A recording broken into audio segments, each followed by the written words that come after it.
নমস্কার সবাইকে, গোপলু কিচেনে আপনাদেরকে আরও একবার স্বাগত জানাই। আজকে আমি আপনাদের সাথে শেয়ার করব বাঙালিদের অতি পরিচিত এবং খুবই পছন্দের একটি রেসিপি, মাছের মাথা দিয়ে মুগের ডাল। চলুন তাহলে দেখে নিই রেসিপিটা। মাছের মাথা দিয়ে মুগের ডাল বানানোর জন্য আমি এখানে নিয়েছি একটা কাতলা মাছের মাথা, যেটাকে আমি 4 টুকরো করে নিয়েছি, এতে ভাজতে সুবিধেই হবে। এবার মাছের মাথাটার মধ্যে লবণ আর হলুদ পরিমাণ মতো মাখিয়ে দেব। ভালো করে মাছটা ম্যারিনেট করে কিছুক্ষণ রেখে দেব। আর অপর দিকে কড়াইয়ে মুগের ডালটা আমি ভেজে নেব। শুকনো কড়াইয়ের মধ্যে ডালটা আমি ভেজে নিচ্ছি। আমি কিন্তু এখানে 150 গ্রামের মতো মুগের ডাল নিয়েছি। 2 থেকে 3 মিনিট ভাজার পর আমি এর মধ্যে জল দিয়ে দেব। এই পর্যায়ে গ্যাসের ফ্লেমটা বন্ধ করে দিয়ে বেশ কিছুটা জল দিয়ে ডালটা আমি ধুয়ে নিচ্ছি। ভেজে নেওয়ার পর ডালটা ধোয়ার আগে শুকনো অবস্থাতে ভেজে নিলে কিন্তু খুব ভালো ভাজা হয়, সেই জন্য ডালটা আগে ভেজে নিয়ে তারপর জল দিয়ে ধুয়েছি। এরপর 4 কাপের মতো জল দিয়ে ডালটা এখানে সেদ্ধ করতে দেব। মুগের ডালকে এভাবে একটু ভেজে নিলে কিন্তু স্বাদ অনেক ভালো হয়, তবে আপনারা চাইলে ডিরেক্টলি সেদ্ধ করে নিতে পারেন।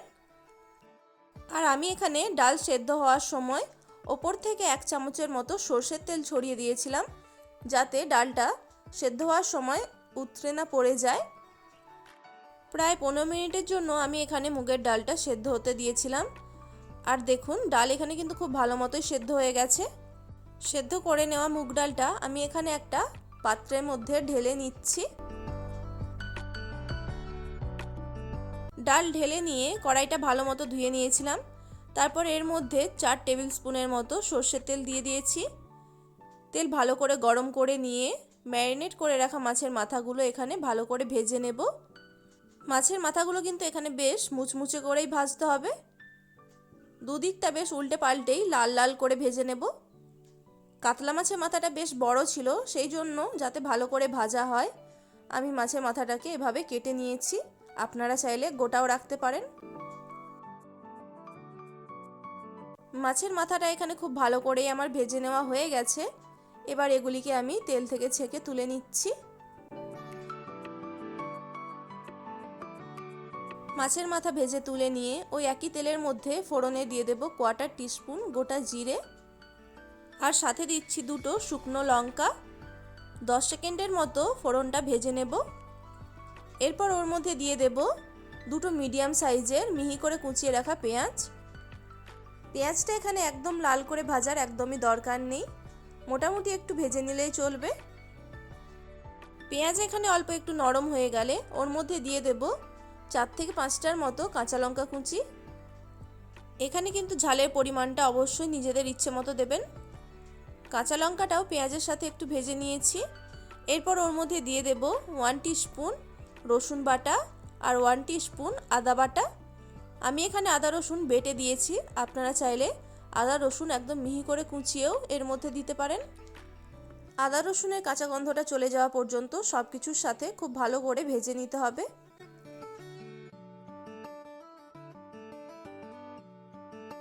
এরপর এর মধ্যে দিয়ে দেব একটা মিডিয়াম সাইজের টমেটো কুচি। টমেটোটা একদম নরম হয়ে যাওয়া পর্যন্ত এটাকেও সব কিছুর সাথে ভেজে নিতে হবে। টমেটোটা যাতে তাড়াতাড়ি নরম হয়ে যায় সেই জন্য আমি এখানে 1/2 টিস্পুন লবণ দিয়ে দেব। আমি কিন্তু এখানে ডালের জন্য পরিমাণ মতোই লবণ ব্যবহার করেছি, পরে আর লবণ অ্যাড করব না। ওরই সাথে দিয়ে দিচ্ছি 1/2 টিস্পুন হলুদ গুঁড়ো। লবণ আর হলুদ দিয়ে ভালো করে মিশিয়ে নিচ্ছি। আর মিনিট 2 মশলাটা কষিয়ে নেব, যতক্ষণ না মশলাটা ভালো মতো গলে যায়। মশলাটা ভালো মতো কষানো হয়ে গেছে। এরপর ওর মধ্যে দিয়ে দেব ভেজে রাখা মাছের মাথাগুলো। মাছের মাথাটা দিয়ে আরও 1 মিনিটের জন্য মশলার সাথে কষিয়ে নিচ্ছি। এরপর ওর মধ্যে দিয়ে দিলাম সেদ্ধ করে রাখা মুগের ডাল। মুগের ডাল দিয়ে ভালো করে সব কিছুর সাথে মিশিয়ে নিচ্ছি। আমি কিন্তু ডাল সেদ্ধ হওয়ার সময় পরিমাণ মতো জল দিয়ে সেদ্ধ করেছিলাম, তাই এই পর্যায়ে আর এর মধ্যে জল দেব না। আপনারা যদি জলের পরিমাণ কম দিয়ে থাকেন তাহলে এই পর্যায়ে একটু জল দিয়ে দিতে পারেন। স্বাদের ব্যালেন্সের জন্য এখানে একটু আমি চিনি অ্যাড করেছি। এবার ঢাকা দিয়ে আরও 2 মিনিটের জন্য ডালটা ফুটিয়ে নেব। 2 মিনিট পর ঢাকাটা খুলে নিয়েছি। সবশেষে এবার এর মধ্যে দিয়ে দেব একটু ধনেপাতা কুচি, সাথে দিয়ে দিচ্ছি হাফ চামচ গরম মশলার গুঁড়ো, আর দিয়ে দেব হাফ চামচ ঘি। সব কিছু দিয়ে একবার ভালো করে মিশিয়ে দেব। আজকের আমার মাছের মাথা দিয়ে মুগের ডাল কিন্তু একদম রেডি হয়ে গেছে। এবার এটি গরম গরম ভাতের সাথে পরিবেশন করার জন্য একদম রেডি। রেসিপিটা আজকের কেমন লাগলো অবশ্যই কিন্তু কমেন্ট করে জানাবেন। ভালো লাগলে ভিডিওটিতে একটি লাইক করে চ্যানেলটি প্লিজ সাবস্ক্রাইব করে দেবেন, যাতে আমার চ্যানেলের নতুন কোনো ভিডিও আসলেই তার নোটিফিকেশান আপনাদের কাছে খুব তাড়াতাড়ি পৌঁছে যায়। সবাই ভালো থাকবেন, সুস্থ থাকবেন। আজকের রেসিপিটা সম্পূর্ণ দেখার জন্য আপনাদেরকে অসংখ্য ধন্যবাদ। ফিরে আসবো খুব তাড়াতাড়ি আরও একটি রেসিপি নিয়ে।